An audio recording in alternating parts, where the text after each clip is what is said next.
Olá, seja bem-vindo ao canal Bora Aprender. Eu sou o professor Paulo César, estou aqui nos estúdios do YouTube Space, no Rio de Janeiro. Estou com a Natália Reineck, do canal Anatomia e etc. Hoje ela não vai falar só sobre anatomia, mas vai falar aí sobre o etc, né? Sobre pós-graduação. Porque lá no canal da Natália você encontra vídeos para quem está no mestrado, no doutorado, sobre pesquisa científica. Seja muito bem-vinda, Natália. Eu que agradeço o convite e a confiança.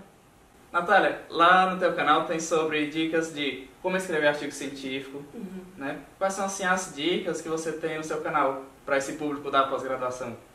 Lá no canal, além de ter videoaulas de anatomia e fisiologia, a gente também tem um conteúdo que visa trazer aí a divulgação científica. Então a gente tem uma playlist que chama Papo Científico, onde a gente tem entrevistas com alunos de doutorado, de mestrado, de várias pós-graduações aí, além de eu trazer a minha própria vivência também em relação à pós-graduação.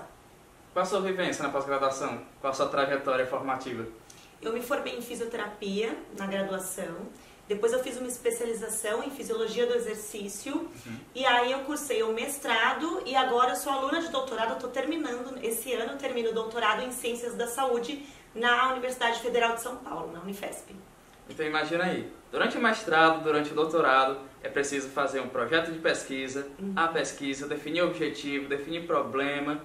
Natália, como é que tu decidiu assim, qual objetivo, qual problema discutir dentro da tua pesquisa? Como é que você encontrou assim, aquela questão, aquele problema? O assunto, né, a ser estudado. Como eu me especializei em fisiologia do exercício, exercício é a minha área, então eu sempre soube que eu queria pesquisar, estudar alguma coisa em relação ao exercício físico. Lá na disciplina que eu curso, a gente desenvolve pesquisa científica mesmo, né? Então, a gente precisava de alguma coisa para ser pesquisada em relação ao exercício físico. E eu estou estudando na nefrologia, lá da Unifesp, que é o setor que cuida dos rins, né? O setor médico que cuida da saúde dos rins. E lá dentro existe um grupo que se chama Grupo de Estudos em Exercício e Rim. Esse grupo estuda várias doenças que cursam com o desenvolvimento de problemas no rim, como hipertensão, diabetes, doença renal crônica. E aí eu me encaixei dentro do grupo e escolhi, juntamente com o meu orientador, trabalhar com exercício e diabetes, né? Hoje, diabetes é uma das doenças nas quais as complicações do diabetes mais matam no mundo. Para você ter uma ideia, alguns anos atrás, as complicações do diabetes mataram mais do que a AIDS. Caramba! Então é uma doença que precisa ser estudada e uma dessas complicações é o problema no rim causado pelo diabetes. A gente chama isso de nefropatia diabética.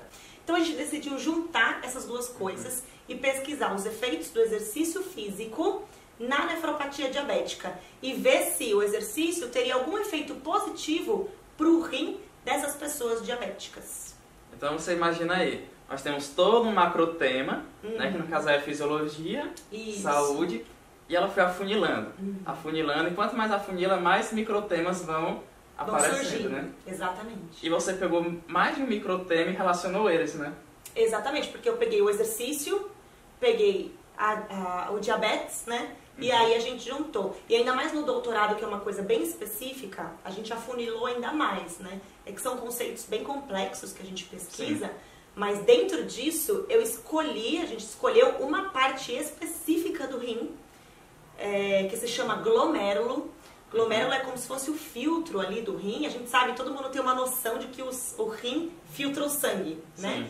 E aí a gente pegou um pedacinho do rim que se chama glomérulo, que é a peneirinha do rim, e estamos estudando só esse pedacinho. Doutorado, né? Tem que ser uma coisa bem específica, mas mesmo assim a gente tem tido resultados bem relevantes e inéditos. Então fica a dica aí, para quem está pensando qual problema pode ter lá na sua dissertação, no seu TCC, você pega um microtema, dentro desse microtema você consegue nichar ainda mais, né? Encontrar um probleminha ainda mais específico, né? Ainda mais delimitado, e quando você chega nele, você encontra ainda mais possibilidades. Exatamente. É sempre importante, além da gente ter o foco da pesquisa, né?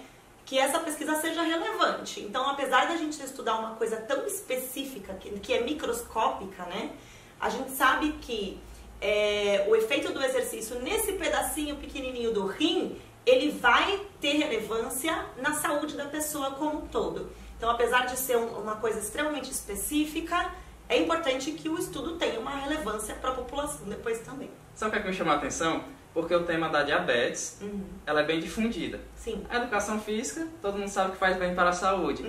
Mas por quê? Como a diabetes, lá naquele órgão, tem aquela especificidade, daquele jeito, com a educação física, né? Então você conseguiu delimitar e dar uma relevância para um tema que já é debatido. Só que você encontrou aí algo que é inovador. Exatamente. Algo que é muito importante lá na pesquisa científica, né? Trazer inovação. Isso, e mesmo porque no doutorado, a nossa pesquisa precisa ser inédita. Então, para você pesquisar, fazer uma pesquisa científica, sendo aluno de doutorado, eu preciso pesquisar algo que ninguém tenha pesquisado ainda. Então, eu preciso levar algo que seja inédito, e aí a gente encontrou esse link. Para a gente finalizar, você tem assim, alguma dica para quem está nesse trajeto de buscar um problema, buscar uma delimitação do tema, uma forma de se organizar durante o mestrado? A primeira coisa é, se você já tem um orientador, vale muito as conversas com o próprio orientador. Às vezes o orientador já tem uma linha de pesquisa e você consegue encaixar o seu interesse, que foi o meu caso. Eu gostava de exercício, o meu orientador é médico nefrologista. Então a gente juntou o rim com o exercício e os dois ficaram felizes.